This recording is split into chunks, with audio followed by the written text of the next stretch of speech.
Today, for the first time since the U.S. went to war with Iran, Defense Secretary Pete Hegseth faced sharp questions from Congress. During the hearing, the Pentagon revealed that the war so far has cost $25 billion. The fighting is on hold, but the military maintains its blockade of the Strait of Hormuz.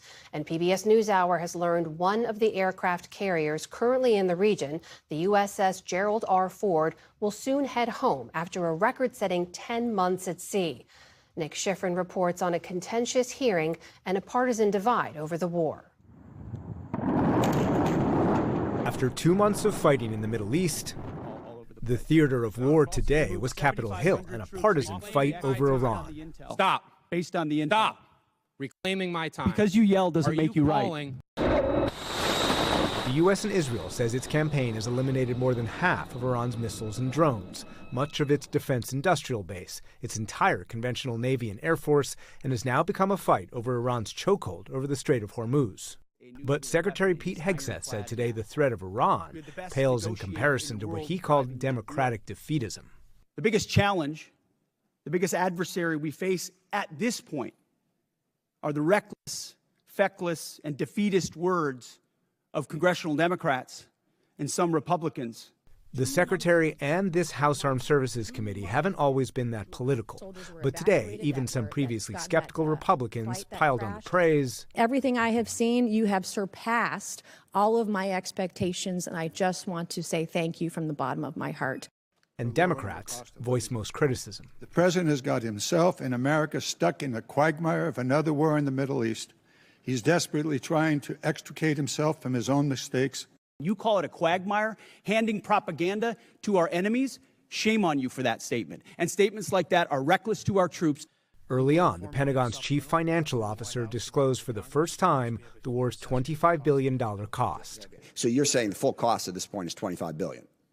Yeah, that's our estimate for the cost. Okay, interesting, because I'm glad you answered that question, because we've been asking for a hell of a long time, and no one's given us the number. Democrats argued that number misses the war's true cost. Do you know how much it will cost Americans in terms of their increased cost in gas and food over the next year because of the Iran war? I would simply ask you what the cost is of an Iranian nuclear bomb. I'm going to give you that opportunity. I would simply ask you what you're playing gotcha questions about domestic things. I'm not. You're saying it's a gotcha question to ask what it's going to be in terms of the increased cost of gas. Why won't you answer what it costs to prevent Iran from getting a nuclear bomb? I give you that, sir. You don't know what we're paying in terms of gas. You don't know what we're paying in terms of food. Your $25 billion number is totally off. It's the incompetence. It's the incompetence. One moment of Republican and Democratic agreement. I share a bipartisan concern of the firings that we've seen at the Pentagon. Deep concern about the firings of dozens of senior military and civilian leaders, including most recently Navy Secretary John Phelan and Chief of Staff of the Army General Randy George. And I would just point out it may be constitutionally right. You have the constitutional right to do these things, but it doesn't make it right or wise. It's very difficult to change the culture of a department that was been destroyed by the wrong perspectives. So you think General George destroyed a culture? There are many. We've gotten rid of many general officers in this administration because we need new leadership. You have no way of explaining why you fired one of the most decorated and remarkable men who's we ever needed served new the leadership. Nation. That's and my so answer. your answer is a very immature way of responding to my request. Today's hearing was actually called to discuss the administration's record $1.45 trillion budget request, which goes well beyond replenishing munitions spent in Iran to build much-needed drones, missile defense, and increased boat building. The budget represents a 40% increase and won't survive at that number, but would help the U.S. catch up to what Committee Chairman Alabama Republican Mike Rogers called China's People's Liberation Army's growing advantage. China continues to invest heavily in the PLA's military modernization, announcing another 7% increase in defense spending this year. As a result, they are spending more of their GDP on defense than we are.